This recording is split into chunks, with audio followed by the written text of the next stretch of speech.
નમસ્તે વિદ્યાર્થી મિત્રો. આજે આપણે વિદ્યુત ભાર અને વિદ્યુત ક્ષેત્રના બીજા લેક્ચર વિશે ચર્ચા કરીશું.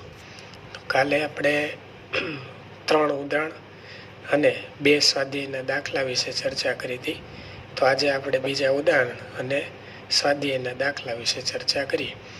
આજે આપણે કુલમ્બના નિયમ પર આધારિત ઉદાહરણના દાખલા અને સ્વાધ્યાયના દાખલા વિશે ચર્ચા કરશું. તો સૌપ્રથમ ઉદાહરણ નંબર 4 વિશે આપણે ચર્ચા કરીએ. તો ઉદાહરણ 4ની રકમ આ મુજબ છે.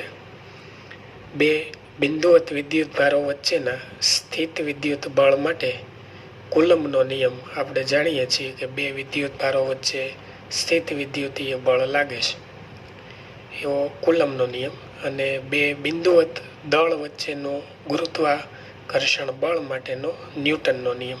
આ બંને નિયમો વ્યસ્ત વર્ગના નિયમો છે એ આપણે જાણીએ છીએ. તો આપણને અહીં દાખલો છે એ ટોટલ 3 પાર્ટમાં પૂછેલો છે. પહેલા પાર્ટમાં આપણને એવું કીધું છે કે ઇલેક્ટ્રોન અને પ્રોટોન, અને બીજા પાર્ટમાં એવું કીધું છે કે 2 પ્રોટોન વચ્ચે લાગતા આ બળોના માનનો ગુણોત્તર, માન એટલે મૂલ્યનો આપણે ગુણોત્તર શોધવાનો છે, અને તે પરથી પ્રબળતાની સરખામણી આપણે નક્કી કરવાની છે. તો સૌપ્રથમ આપણે ઇલેક્ટ્રોન અને પ્રોટોનની વાત કરીએ. પાર્ટ એ વિશે ચર્ચા કરીએ.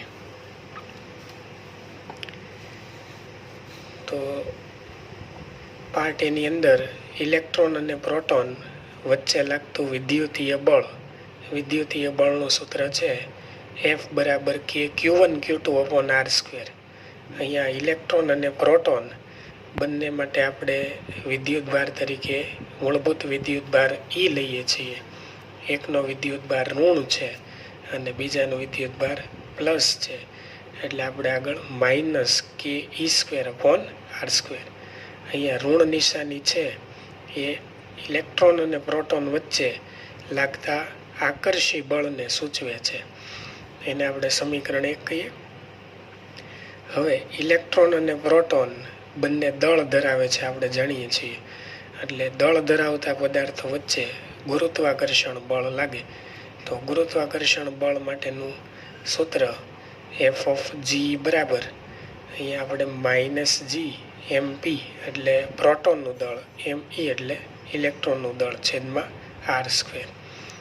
તો બંને માટેનો આપણે બંને સમીકરણનો ભાગાકાર કરીએ તો માનાંકમાં આપણને અહીંયા માન કીધું છે, એટલે આપણે બંનેનો માનાંક કરશું અને બંનેનો ગુણોત્તર લેતા R² અહીંથી ઉડી જશે, અને Ke²/G mp me વધશે. તો આ તમામની કિંમત આપણે મૂકી શકીએ. કેનું મૂલ્ય 9 × 10⁹ ગુણ્યા ઈનું મૂલ્ય આપણે જાણીએ છીએ. જીનું મૂલ્ય આપણે ધોરણ 11માં ભણી ગયા. પ્રોટોનનું દળ 1.67 × 10⁻27 અને ઇલેક્ટ્રોનનું દળ 9.1 × 10⁻31 છે. તો એમનો સાદરૂપ આપતા આપણને આન્સર Fe/Fg બંને માનાંકમાં જે આપણને મળે છે 2.3 × 10⁻39. અહીંયા બંને બળનો એકમ ન્યૂટન છે, એટલે અહીંથી ન્યૂટન ઉડી જશે, એટલે કોઈ એકમ આવશે નહીં. હવે આપણે પાર્ટ બીની વાત કરીએ. તો પાર્ટ બીમાં આપણને એવું કીધું છે કે 2 પ્રોટોન વચ્ચે, અહીંયા ઇલેક્ટ્રોન અને પ્રોટોન હતું. હવે આપણે 2 પ્રોટોન વચ્ચે લાગતા આ બંને બળનો ગુણોત્તર લઈએ.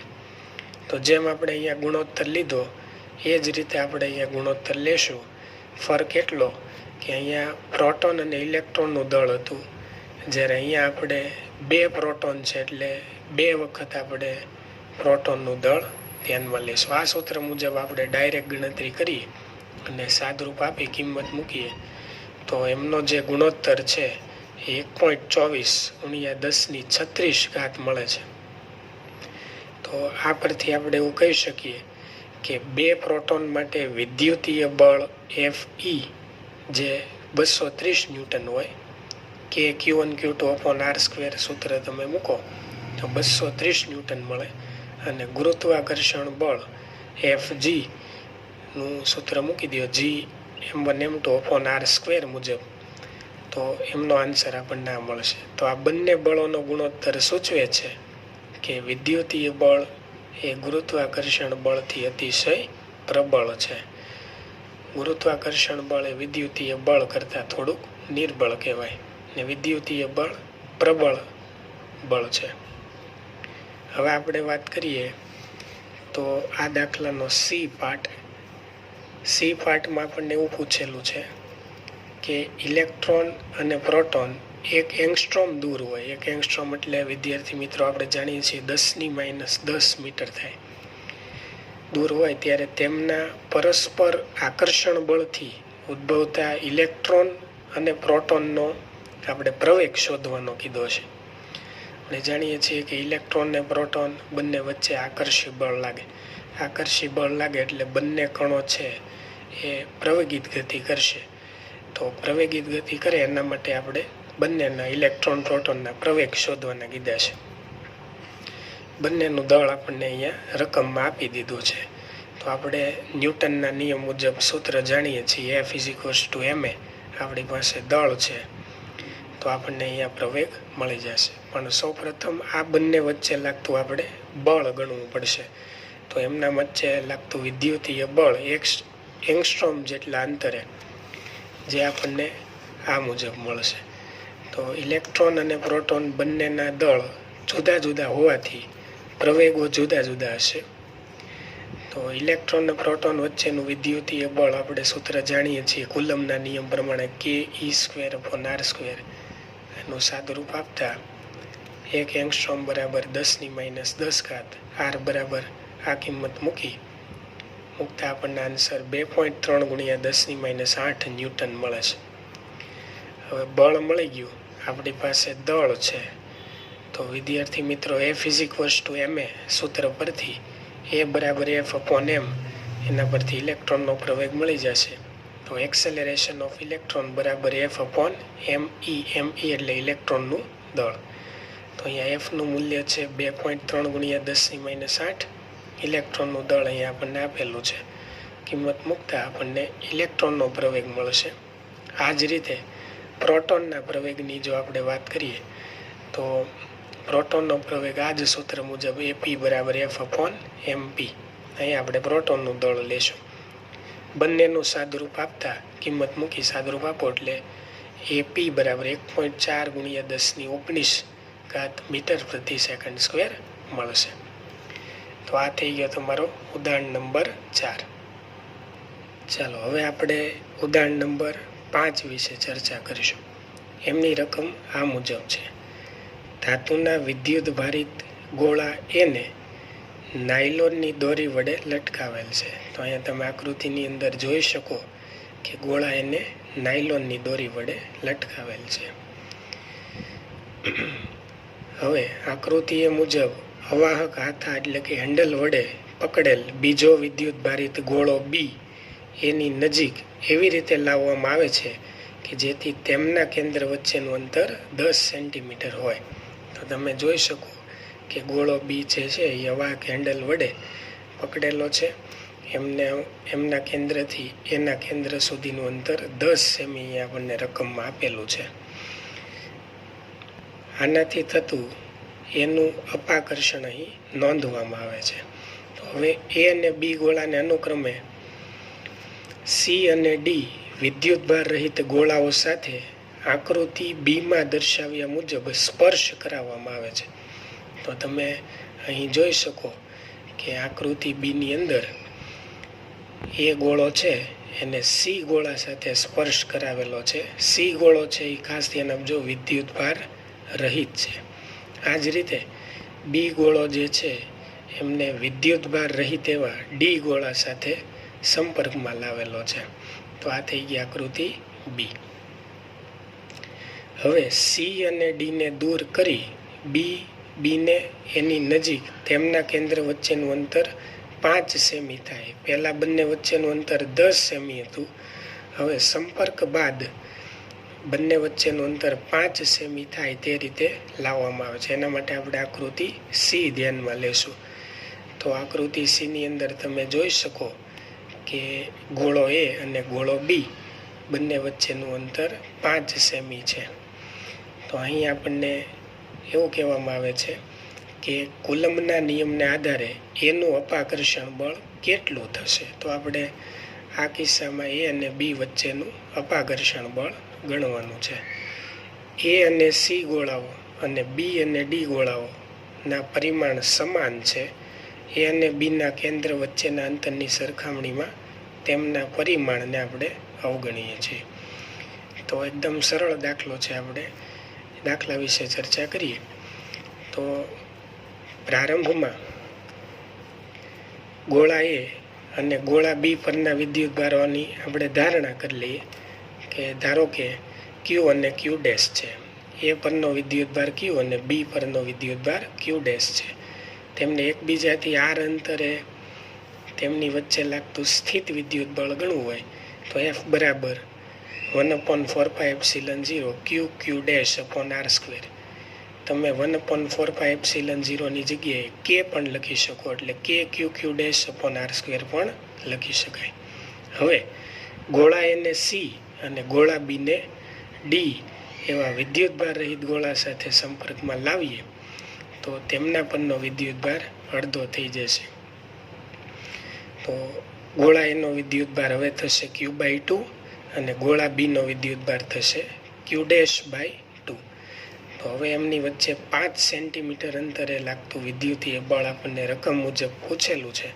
તો F' બરાબર 1/4πε0 અથવા તમે K લખી શકો Q/2 Q'/2 નો Q'/2 છેદમાં R/2 નો સ્ક્વેર.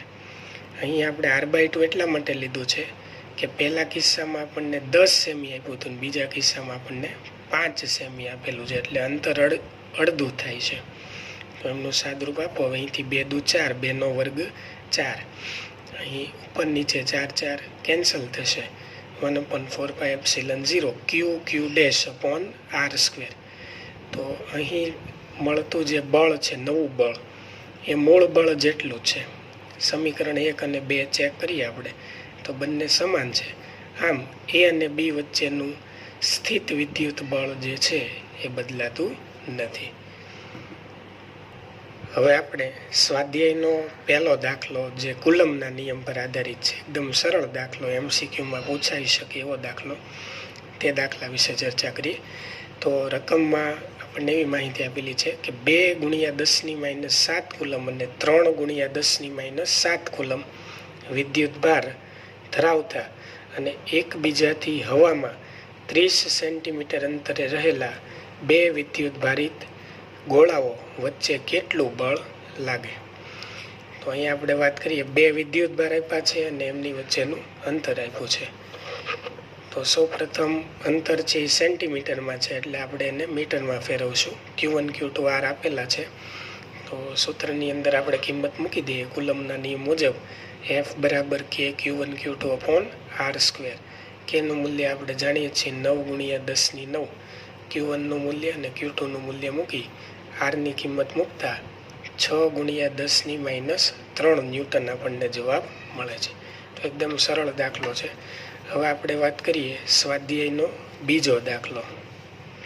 તો સ્વાધ્યાયના બીજા દાખલાની અંદર જો વાત કરીએ તો એની અંદર આપણને એવું કીધેલું છે કે 0.4 માઇક્રો કુલમ વિદ્યુત ભાર ધરાવતા એક નાના ગોળા પર બીજા -0.8 માઇક્રો કુલમ વિદ્યુત ભાર ધરાવતા નાના ગોળા વડે હવામાં લાગતું સ્થિત વિદ્યુત બળ 0.2 ન્યૂટન છે. એટલે બે વચ્ચેનું આપણને બળ આપી દીધું છે, 2 વિદ્યુત ભાર વચ્ચે. જનરલી બધા દાખલામાં અંતર આપ્યું હોય ને બળ પૂછે. આ દાખલાની અંદર બળ આપ્યું છે અને આપણને અંતર પૂછેલું છે. તો પાર્ટ એમાં આપણને એવું પૂછ્યું છે કે 2 વિદ્યુત ભારો વચ્ચેનું અંતર શોધો, અને પાર્ટ બીની અંદર એવું પૂછેલું છે કે બીજા ગોળા પર પ્રથમ ગોળાને લીધે લાગતું બળ કેટલું હશે. તો બંને વિશે ચર્ચા કરીએ તો અહીં બળ આપેલું છે, વિદ્યુત ભાર છે. બંને વિદ્યુત ભારોને આપણે માઇક્રો કુલમમાંથી કુલમમાં ફેરવશું. એટલે સૌપ્રથમ Q1 0.4 માઇક્રો કુલમ, માઇક્રો એટલે 10⁻6 કુલમ. એ જ રીતે -0.8 માઇક્રો કુલમ એટલે -0.8 ગુણ્યા 10⁻6 કુલમ. અહીં આપણને બળ આપેલું છે F12 1 પર 2 વડે લાગતું બળ 0.2 ન્યૂટન અને કેનું મૂલ્ય આપેલું છે આર આપણને પૂછેલું છે અંતર. તો આ અંતર ગણવા માટે આપણે સૂત્ર ધ્યાનમાં લઈએ. કુલમના નિયમ મુજબ F12 બરાબર કે Q1 Q2 અપોન R². અહીં વિદ્યુત ભાર એક પ્લસ છે, બીજો માઇનસ છે. તો જવાબ આપણે બંને વચ્ચેનું અંતર પ્લસમાં લાવવા માટે માનાંક કરીશું, જેથી બંને વિદ્યુત ભારો પ્લસ થશે. એક તો પ્લસ છે, બીજું માઇનસ છે, એટલે બંને પ્લસ થશે.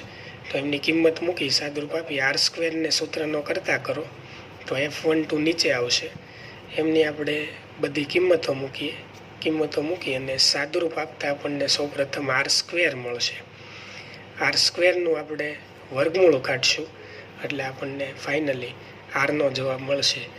10⁻2 ને આપણે સેન્ટીમીટર તરીકે ઓળખીએ છીએ, એટલે મીટરમાંથી આપણે જવાબ 12 સેન્ટીમીટર સેમીમાં જવાબ લઈએ. હવે વાત કરીએ તો પાર્ટ બીની અંદર બીજા ગોળા પર પ્રથમ ગોળાને લીધે લાગતું બળ એટલે F21 થશે. 2 પર 1 વડે લાગતું બળ. તો જેમ 1 પર 2 વડે લાગતું બળ હોય એમ 2 પર 1 વડે લાગતું બળ, બંને બળો ક્રિયાગત બળો છે.